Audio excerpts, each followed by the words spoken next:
Hello, everyone. I am Corey Andrew Powell, and I'm joined today by Steve Empt, who years ago suffered a near fatal car accident that left him paralyzed from the waist down. But working through that adversity today, he is an educator, author, motivational speaker, and two-time Paralympian wheelchair curler. Steve, welcome to Motivational Mondays. Oh, thank you for having me, Corey. I appreciate you being on the show. Yeah, well, it's my pleasure. And you know what? Before we get started diving into your book, I want to just ask a fun question because I could have easily Googled this, but I've never had the chance to ask someone.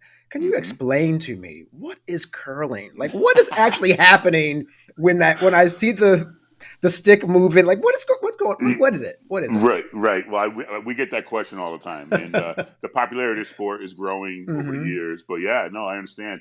Curling is just it's the Olympic or the Paralympic sport on ice, Yeah. where there's a 42-pound piece of granite, a round stone, it's called, Okay. and we slide it down the ice, and we're basically aiming for a bullseye on the other end of the ice, about 140 feet away. Okay. All right, the bullseye is called a house, but for layman's terms, we'll call it a bullseye. Okay. So you're trying to get close to that bullseye as possible. Now, when the stone is traveling down the ice, and there's a couple difference between able-bodied curling and wheelchair curling, Okay. but when you watch the able-bodies on TV, the Olympics, the men's team, they're sweeping, it's called, in front of the stone. So what they're Mm. doing is they're actually, the friction of the sweeping of the broom and the ice is melting the ice a little bit. Okay. So it's allowing the stone to go a little bit further or a little bit straighter. So if you see somebody sweeping right away and you watch them curling, you see them sweeping right away, that means that the shooter missed their shot. Oh, okay. So they're Okay, trying to like almost like compensate now by fast. correct. Yeah. Okay. Gotcha. Yep, and the harder they're sweeping, the harder they're yelling, and the more chaos it is in there, the worse the shot was. So if Okay. you don't see them sweeping at all, it's a pretty good shot. So that's basically curling. There's 8 ends in a game. A game takes about 2 hours to play. They're scoring at the end of each end. It's like an inning in baseball. So it's an incredible sport. The main difference, though, between able-bodied and wheelchair is that we don't sweep, Mm. because it Okay. would be kind of almost comical to watch us try to get down the ice and Mm. follow the stone and sweep. People would be falling out of their chairs. It wouldn't be funny, Corey. Right. Right. So we don't sweep. So it's harder on us because we got a 42-pound piece of granite that we have hmm to push down the ice about 140 feet. Yeah, And yeah. I'm aiming for about the size of a basketball or a garbage can lid down the other end of the ice. So it's hours and hours and hours of repetition and trying to learn the ice and just hmm close your eyes and breathe through the eyelids like a lava lizard and let it go. Yeah. Yeah. So it's an incredible Wow. sport. It's an incredible, Okay. incredible sport. Well, thank you. And I didn't even ask that. I want people to know I didn't ask that in a mocking way. I've always been like, you know Yeah. what? I'm going to Google this one day and figure out what it is. And I just never got around to it. So I figured, you know what? Next best thing, I had an actual curling guy here. Yeah. I just asked Yeah. you directly. So thank you for that. No problem. I appreciate it. I encourage people, Corey, to go out and check it out. It's an incredible sport. And if you're in the winter, in the cold winter months anywhere, it gets you through the winter. hmm It's a lot of fun. So I encourage people to go out and check it out. And there's curling clubs everywhere. So just drop Awesome. in and try it, and you'll have a good time. That's great, man. Well, thank you. Hopefully, our listeners will check that out. We have people Yeah. all around the country, 1.5 million members. Yes. So someone out there is in a cold area. So y'all pick up curling. Pick up curling. You heard it from Steve. So Yep. Yep. awesome. So Steve, your book called "You Decide," and you use the word "decide" as an acronym. You spell it out. It's D period E period C period I period D period E period. You Yes, sir. decide. So Yep. tell me about that book, why you wrote it, and what was the inspiration behind it. Well, I've been told my entire life that I need to write a book because I've been through so much in my life and I have so much to offer and I can go out and impact other people's lives. I had Yeah. an automobile accident at the age of 25 that completely changed my life and flipped it upside down. And because of it, I'm in a wheelchair now, probably for the rest of my life. So I always wanted to write a book and I always wanted to put my life into it and my experiences and share everything with people. Didn't have any time. Mhm. It takes a lot of time to write a book. Yeah. COVID hits. We got plenty of time now. So Right, right. just start writing and dumping everything, and it was so cathartic. It was a great time doing it. It was a lot of fun. Mhm. So basically, through my book, I'm empowering people to be the hero of their own lives. It is You Decide. The subtitle is it's a 6-step action plan to become the hero of your own life. So Right. many people nowadays are stuck in their own ways and they're looking for outside influences and inspiration and motivation to go out there and get things done when all we need to do is look inside ourselves. We all have it inside of us, Corey. We are capable of doing great things. We will. Not we can, but we will do great things when we have a plan and we're motivated and we're inspired and we're passionate about it, we're going to do great things. So we all have that inside of us. The book, literally, it's a 6-step action plan. The D, determine that a change needs to be made in your life. For me, that was my accident. So the main motivation behind the book was getting through my accident and learning to live all over again in a wheelchair. I was a huge athlete before my accident. I was, I'm an all-American high school athlete. I was an all-American soccer goalkeeper. I went to West Point. I was a cadet at West Point for 2 years. I transferred to University of Connecticut, and I walked onto the basketball team, and I played with some future pros like Ray Allen and Donnell Marshall and Scott Burrell, and incredible athletes. And then at 25, I made a terrible decision. So now as my rehab is going through and I'm trying to learn life all over again, I remember I'm floating around in a swimming pool, and I had to decide right there whether I wanted to get on with my life and accept what had happened. Because there were some dark days for me, Corey. You can imagine. Yeah, there were some dark days where, I allowed, and again, keyword is allowing these thoughts to come into your mind. I allowed these thoughts of who's going to take care of me for the rest of my life. Who am I going to be a burden on? I'm a vegetable now. Who's going to want me? Maybe this world's a better place without me in it. And I thought about taking my own life. And I thought about, I contemplated suicide. 2, 3, 4 days of just dark days. But then I got into a swimming pool, and the water just changed my life. And I'm not a religious person. And if you are, that's beautiful. And your listeners, that's beautiful. Personally, I'm not. But it was like I was born again when I was put in that swimming pool. And I had to make a decision right there in the pool. Do I want to be this negative person I've been for the last week or so, where the doctors and therapists would come into my room and I would tell them to get the hell out of my room, and I'd throw anything at them and tell them to, swear at them and curse at them, and I'd just leave me alone. I'm going to die. Or do I want to go back to the person I was before, the life of the party? And, I'm a public speaker now, and I go, I get on stage and I suck the air out of the audience. I mean, I love people. Bring them on. I love being with people. I love talking with people. I love hearing their stories. So I had a decision to make right there. And literally, I'm floating around in a swimming pool doing my rehab. And I said, all right, I'm done. I'm done being this negative person. I'm done allowing these thoughts to come into my mind. I'm not going to do it anymore. Right. And I said to myself, I got to get out of this pool. I got to get to the gym. I got to get through the rehab. I got to go to the doctors, the meetings, and get on with my life. So the first step in the book, the D, determine that a change needs to be made in your life. Okay, we're all in certain situations. A lot of us, we don't like where we're at right now, unfortunately, but we have the power to change that. And I couldn't heal. I couldn't go on heal physically, mentally, emotionally, spiritually until I accepted that I did wrong. That I accepted that I messed up. Right. This is my fault. Go ahead.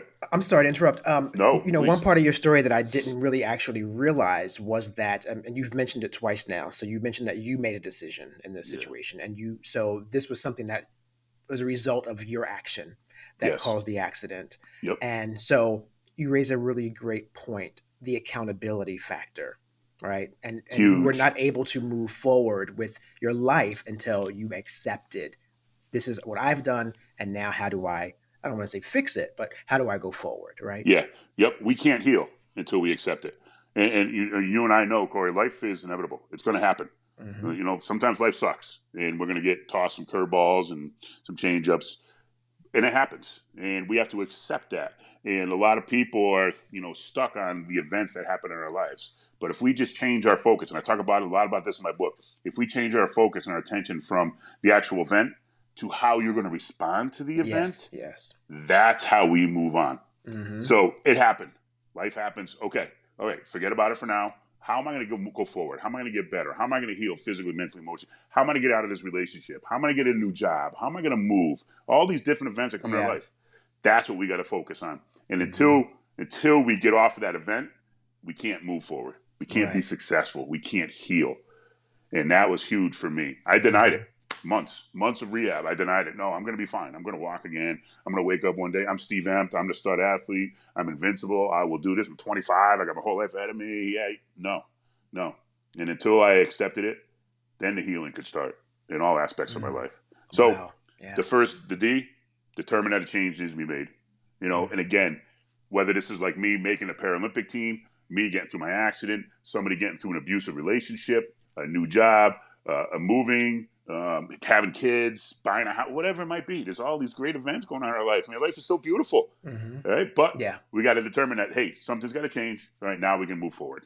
Wow. No, that's amazing. And I think what I also found really, really um, useful in what you're saying too is you don't just have this Pollyanna approach to like change your mindset. You say change your mindset, but then put in a plan of action to make things Yes, happen. So that's where, we all have that talk we hear about, oh, just positive thinking and you'll be fine. Okay, but that's a little ideological, but it's correct. about the action afterwards of how you change your life. Yep. And that's why this is a 6 step action plan. This will, whether it's my life story, my book is part memoirs, my life. My book is the second half is the action plan. Now, whether you take some parts of my life and motivate you and inspire you to move on, perfect. That's why I wrote it. If it takes Hmm. one step of my action plan to do it, perfect. All 6 steps, it's easy to follow. You're right there. Next 2 letters in the decide, big. First one is the E. We got Hmm. to educate ourselves. Mm. We got to talk to people, whether, again, doctors, therapists, nurses. Call that 800 number, whether it's abuse or it's drugs, alcohol. Google stuff. Look on the internet. There's so much information out there. Right. Yeah. And in that step, I also talk about surrounding yourself with great people Hmm. and taking the good from the good and leaving the bad from the bad. You're going to hear some bad information. You're going to hear some Right. bad advice. All right, yeah, let it come in and then let it go. The Hmm. good stuff, that's what you keep. And that comes from the great people around you. Surround yourself with people, not people that are going to tell you what you want to hear. That's garbage. Hmm. Surround yourself with people that are going to expect you to be great. And you, in return, expect them to be great. And it is you bring everybody up. Yeah. So we got to get education. Read, educate, find out information. The C, create a plan. Mm. Create a plan. When I was going through this in my rehab, I had steps. I had all these things written out in my mind. And finally I said, okay, I got to put them down on paper. And I started writing journal every day about how I'm going to get through this. When I had an opportunity to make the Paralympic team 8 years ago, I wrote down 7 goals and I wrote them on sticky notes, one sticky note with 7 goals. And I posted all over my house. All over drove my wife nuts. She's trying to have company over, and I got yellow post-it notes everywhere. I got them on my mirror in the bathroom. I got them on my van, and as I'm driving, I'm see it because we see it, we read it, we write it, we say it. It's gonna happen. Hmm. So we got to create a plan, and in that plan, talk a lot about goal setting and the different types of goals and how we create one goal, all right, and then we go ahead and we get to it, but then we got to set another one right away, a little bit higher, and a little bit higher, and a little bit higher, and you keep on going and keep on getting better. And the main thing I talk about is 1% every day. Try to improve every day, just 1%. Hmm. Think about that. Just every day, it's something you do. Just try to improve 1%. Boom, you're going to be a lot better tomorrow, the next day, next day, next day. So determine the changes to be made, educate yourself, create a plan. First Hmm. 3 steps are Yep. huge. Wow. That is incredible. And when it comes to what you said about just sort of accepting things, I think that is where a lot of people have trouble in general. So it's not as if you have to really embrace adversity. I mean, no one wants to hug on, hug a situation that is not fun. But I think what you've tapped into that I've heard a lot of successful people, successful CEOs especially, talk about is this willingness to be adaptable. I'm no longer able to do this, and I have to either be pliable and change my vision, or else I'm not going to make it, right? And that Yep. willingness to be different and to change. And also, you tapped into another successful trait I've noticed with CEOs as well, which is you just nailed it: surrounding yourself with good people, and also allowing them to be able to shine as well Yes. through your greatness. I mean, it's really pretty much how you can survive. No man is an island, so to speak. No, no, no. And the greatest leaders and the CEOs and sports and all that people out there are surrounded. They only surround themselves with greatness, Hmm. and greatness is expected of them, and they expect it of each other. So they just push each other, and that's what we need to do. Yeah. And again, you said it perfectly as far as adapting. And again, life happens. Life Hmm. happens. Life hands you lemons, you make lemonade. Opens Right. life closes a door, you open a window. I mean, we've heard them all. Hmm. We've heard Yeah. them all, All and the it's cliches. Yeah. all like we said, and it's really not that hard though. It's not that hard to do because we have it. We all have it inside of us. We are the human mind, the human spirit, the heart is an incredible, incredible thing, and we have it in right inside of us to do great things. So Well, beautiful.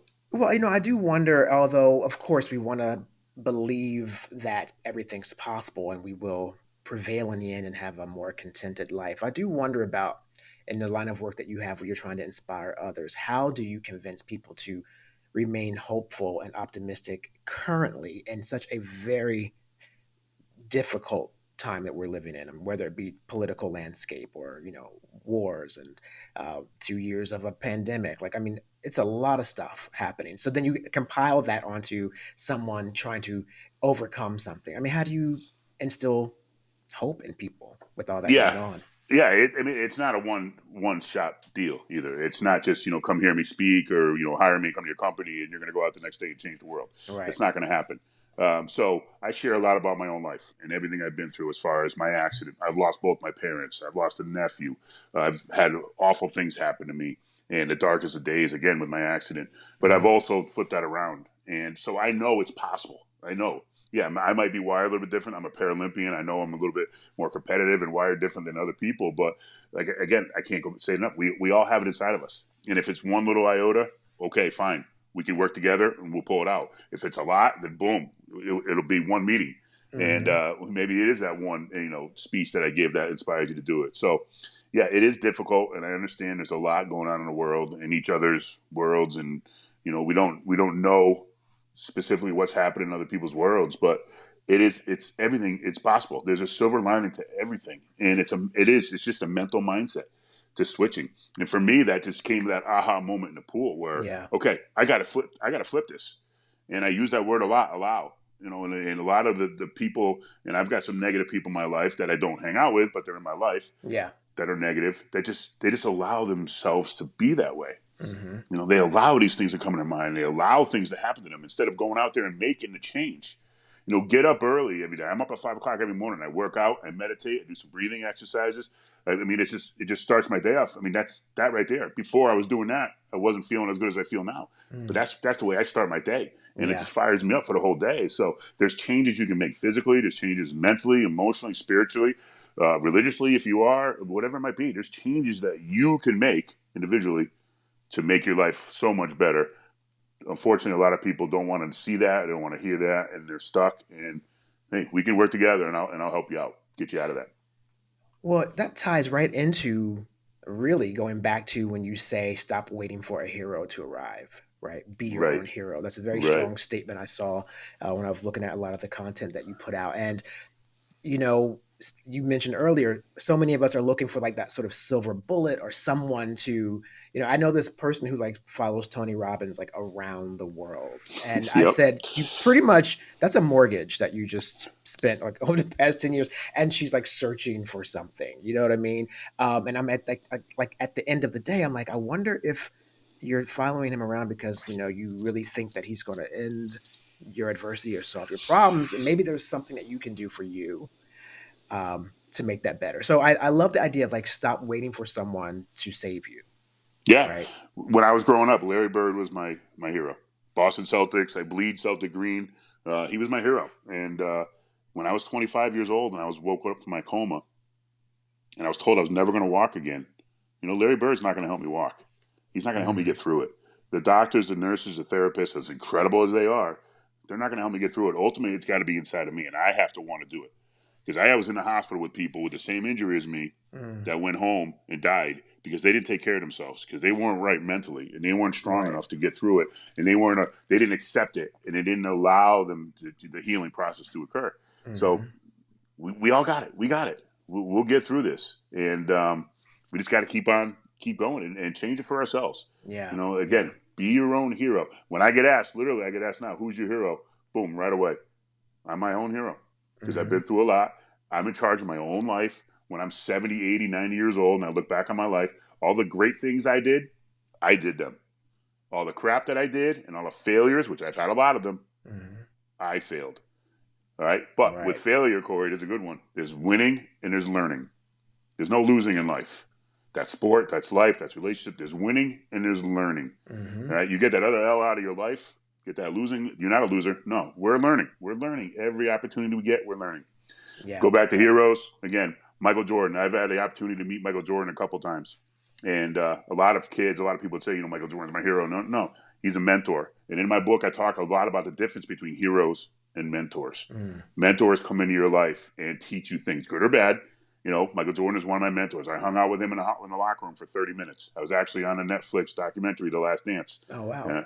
Episode 7, about 56 minutes in, but who's Okay. counting? I All mean, yeah, right, I'm going to maybe fast around there. forward. I'm going to go check it Yep, out. I'm going to go check it yep, out. yep. But, I hung out with him, and that night he taught me a lot, just in 30 minutes. Like, here's Michael Jordan, the greatest athlete, greatest basketball player of all time, all right, my opinion.